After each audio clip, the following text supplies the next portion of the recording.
Waylon Salter is surveying the damage of his fence that stood no chance from the fiery blaze that stormed through these trees into his pasture. However, as Salter explains, this open field is where local and Forest Service firefighters could turn the tide on this wildfire. Whenever the fire is in the timber, in the tops of the trees, it's almost impossible to do anything with it on the ground. You have to fight that from the air. But once it gets out in the open like this, that's what they're really trying to do, and they can get ahead of it. Before the fire made it to his pasture, this is the ominous view Salter watched from his driveway on Sunday afternoon. Salter says his first thought was to take care of his cattle. My main focus was getting the cattle out, of course, and I had a plan for that. It turned out to really not be that big of an issue because once the fire got out here in the open, the fire department and the Forest Service, they got ahead of it really quick. And since then, a lot of it has been just hot spots, trees that have been on fire and they produce embers, and that's what some of this is over here from yesterday. Salter says the conditions around his property have been so dry, but he was pleased with the amount of grass that he still had available for his cattle.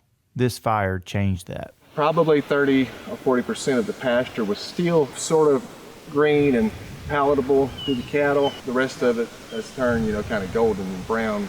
It's stockpiled, so they'll still graze it, but most of the good grazing, it actually got burned in the fire. That's why he was especially thankful to walk out into this field Monday morning to see this hay barn still standing. There's usually, almost always, a way around everything. Sometimes you get to the point to where there just are no options. Now, for instance, if that hay barn had burned with the hay in it, that would have been a wrap.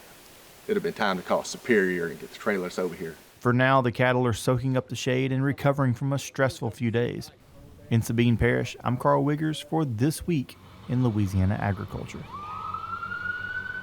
Within an hour of leaving his farm, smoldering embers reignited a spot in Salter's fields, which is a fear he said he will continue to have until rain comes and conditions around his home improve. And you guys, seeing this drone video, seeing it from above, the danger is so, it's so dry. And it's hard to imagine the anxiety, the fear that I just referenced, but having that possibility, any moment can reignite a fire. That's terrible. Were there terrifying. pine trees in one of those shots? There's pine trees everywhere. A lot of burned pine trees. But that are brown. Oh yeah, you can see. I don't know that I've ever seen like that. Some of this footage, like this right here, is some smoldering, trees that just you can see straight down through the tops of these pine trees that are just burned straight up. How dry it is. And how close did this get to his hay barn? It was 30 feet.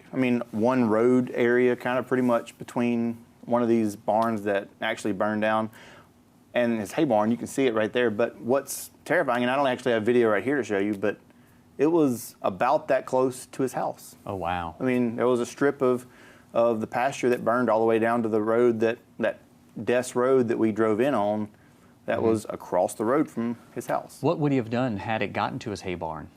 He said he was ready to call Superior Livestock and bring some trailers and load the cows up. It was that. Wow. It's that serious out there. There's not the best grass he had is burned. So it's terrible. Karl Wiggers, thanks for bringing us this tough story because people need to know about it.